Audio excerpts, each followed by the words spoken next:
Alright, what's up y'all, it's LakerFan here. As y'all can see by the title of today's video, we're here to ask, will next gen power forwards go down as the best 2K build of all time? The GOAT build. What is it? We're here to talk about that, so I hope y'all enjoy. If you do, feel free to drop a like, sub if you're new, turn on them noties, all the good stuff, and let's try this one to 800 likes.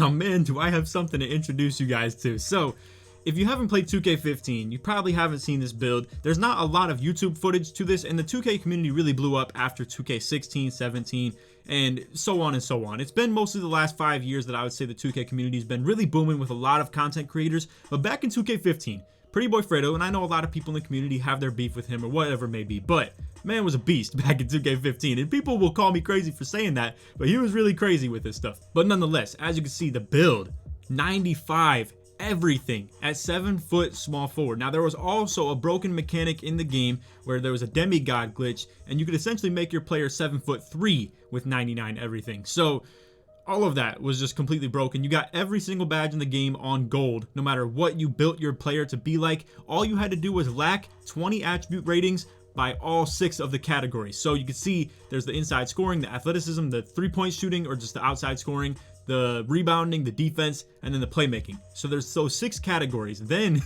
all you have to do is not have one of them, and everything else can be completely maxed out. So to make this story short, no, I don't think next gen power forwards are the best build in 2K history, because that right there, the demigod small forward or demigod, 7'3" point guard, it was completely broken. It was the most ridiculous thing you've ever seen in 2K history. And the people have the audacity to say that they wish 2K15 could be back. It's almost the exact same thing, man, to be completely honest with you. Now, if there's one thing to be said about all of that, it's that gameplay really does matter, and I think that really shows with how you can see the build system works in that game, because having every single badge on gold and having every single rating 95 and just being 7 foot to 7'3" with literally 95 speed, that's unreal. That should never even be imagined in any video game at all that has to do with basketball. That's literally as arcade as it can get. But I will say the gameplay was at least somewhat balanced and tuned to stopping people from doing anything they wanted to on offense. The defense was still very solid. The movement on defense was really good. You could get on-ball steals with the plucks and all that stuff. Obviously, back then, people were, always talking about spamming and just spamming square or steal, whatever the button may be. That was just kind of the meme back then, because that was truly like, kind of a defensive bailout, so to say. You didn't really have to time your steals or anything like that. Regardless, my whole point is, defense was still good. It was equally as good as offense. Now, what makes the demigod 6'7" power forward so dominant in next gen is, if you make anything other than this, you're kind of down bad when it comes to 2v2 or 3v3 in the park. Alright, so to give you guys some food for thought, you can see we're on the next gen My Player Builder right here. We got the 6'7", 6'11" wingspan with 11 finishing, 18 shooting, 20 playmaking, and 19 defense. Pretty solid physicals as well. Long story short though, that I want to kind of give you guys some food for thought, like I said, and maybe just keep you open-minded to the discussion or debate that we're having here. That if you were to take the 2K15 build that I just showed you, the 7-foot demigod small forward, you don't even have to do the demigod glitch of being a 7'3" 3-point guard. You could still be that 7-foot small forward, and we'll talk about the legitimacy of how the game was designed to be built. If you copy and paste that build straight into this game with 95 everything, being 7 feet tall with 95 speed as well, it's gonna blow this build out the water. Even if you only get to have gold badges on everything, you would still have every gold badge in the game. So even at that, it's still completely broken if you ask me. But obviously that's not a fair comparison. So then your other comparison becomes comparing it to the other builds in the exact same game that it's in with. So my best example of this, so to say, is 2K20, where we have the playmaking lockdown. Or I think a better comparison would be 2K21 current gen, where you have so many options that you can make, like literally endless options of pie charts. They have like almost 12 of them, I think, and you can do anything you want with the height, the weight, how you allocate your ratings and badges, all types of stuff like that. Yet here we are, everybody ends up with the same exact point guard build of the playmaking shot creator at anywhere from 6'1" to 6'5". And then to backtrack a little bit, the 2K21 playmaking lockdown defender, or the two-way slashing playmaker that it's also known as, essentially, I feel like that build is dominant in its own regard, but it isn't like super OP game breaking like the play shot is, or it's not popping off the charts with ratings where you have 95 everything like in 2K15, or it's not really what you see right here where you have literally Hall of Fame badges in every category and the ability to shoot from Hall of Fame deep threes range and have 94 3-pointer and 97 driving dunk and still have ridiculous defensive ratings, whatever it may be. Long story short is, I do think that 2K21 current gen play shots are the most dominant build in any game because of, again, the options that you have to weigh it against. Now, I don't want to make this video all about the current gen 2K21 play shot. I mean, I'm not trying to sit here and just make a current gen video while I'm sitting on the next gen game, but essentially what I'm trying to say with all of this is people can look at that 2K15 demigod, but also realize that it was the only build in the game that people really used. Now, there were other options. This is true. There was, a point guard, shooting guard, small forward, power forward, center that you can pick from. You could choose any height that you wanted to, but at the same time, why would you do anything other than make a 7-foot small forward if you can have 95 speed on everything, if you could have 95 three-point on everything? I will say 2K has come a long way when it comes to balancing the My Players. To be completely fair, 2K14 and 15 were the introduction games to the My Player in the first place of having them in the park. So they came from this whole My Career situation where you wanted your player to be a complete demigod for the sake of you wanted to just be an NBA star. You wanted to be the best player in the league. Whereas now we need balance in the My Player builders, and we need, actual good gameplay that relates to the player builder. Another thing to be mentioned could be takeover as well. So obviously in 2K21 current gen, the play shot with sharp takeover, I would say sharp takeover is definitely the best one in the game in that regard. With this, I mean, you do have a lot of options, and I will say it is very convenient that you can switch to a different takeover whenever you want to, and you have the options of a lock, sharp, shot creator, or slash. Or if you wanted to set this build up a little bit differently, you could probably get playmaker takeover, but probably not even worth having anyway. But either way, my whole point is that takeover still also adds into a factor here, and in 2K15 there wasn't takeover. There was literally just hot rings, and it boosted all your stats, yes, but there was no special bailout ability to be able to just literally shoot from half court with limitless range, or to just absolutely shoot the lights out with spot up precision or anything like that. Or honestly, how the game was at the very beginning of the year to have pull up precision where you get takeover in literally like one shot off a flashy pass, and then you have pull up precision and negative impact the entire game, and you're just bailed out by that entirely. So I know this video is gonna be a little bit short. I just wanted to leave you guys with a couple options that you could weigh in the comments and say what you think is the most dominant 2K build of all time. Now, for my money, like I've already said, it's gonna be the 2K21 current gen play shot.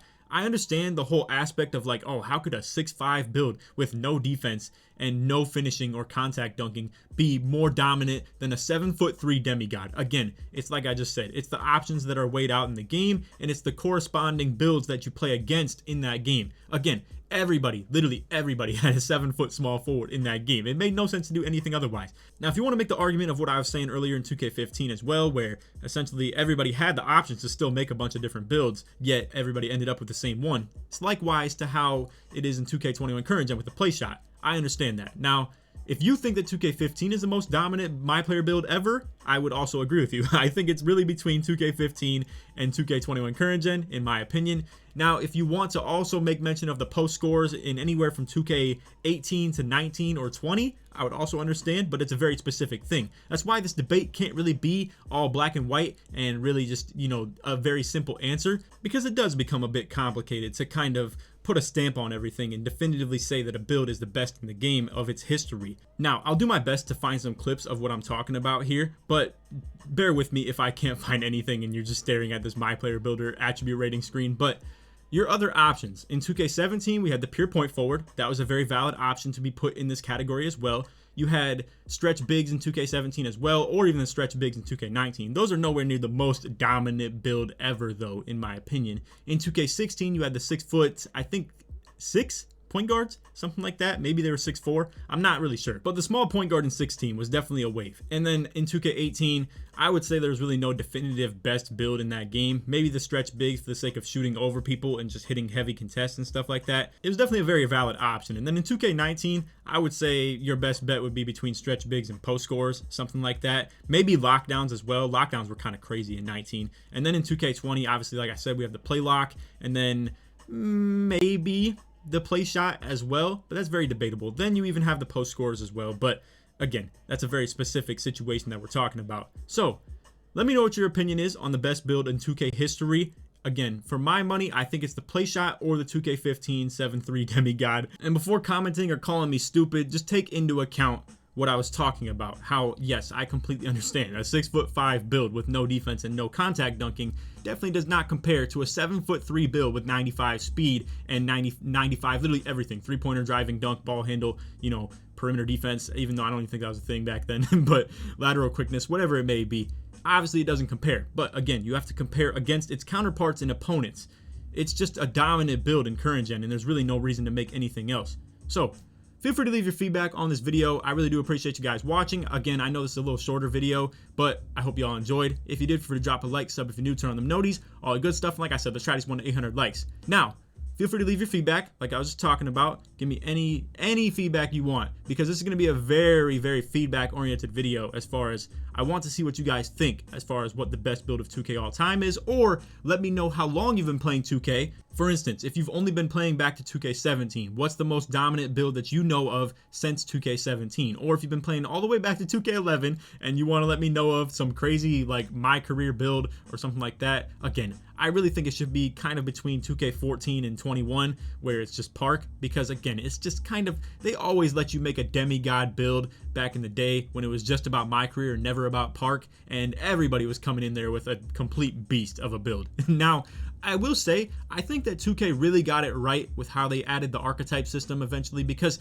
I do think it was definitely a good idea for the sake of balancing, made it a really competitive game, and gave people roles. It made it so people could truly be involved, having a lockdown who can play defense, and yes, he does have to spot up in the corner, but at least he's doing something. Back in the day of 2K15 and 16, man, it was point guards guarding point guards, and big men guarding big men. And then in Pro-Am, really, it was as simple as that. It was a two-man show all the way through. There was no point in your corners doing anything. The corners would guard corner, and they would also sit corner as well, and they really didn't do anything to the game. It was just a two-man show, and it was pretty stupid, if you ask me. And same with 3v3. The best player is always going to take the ball and guard ball as well. It's as simple as that, really. And it made for a really bad experience for whoever that third wheel is, or, you know, whoever the quote-unquote lockdown would have been. But that guy just sat there and really did nothing, to be completely honest. Or you had two people that would maybe get the flow of the ball handling and just kind of a free-flowing game. I do agree that it's good for the sake of the casual when everybody in the game is capable of doing everything. I do understand that. However, like I said, if you have a squad and one guy stands out as way better than the next guy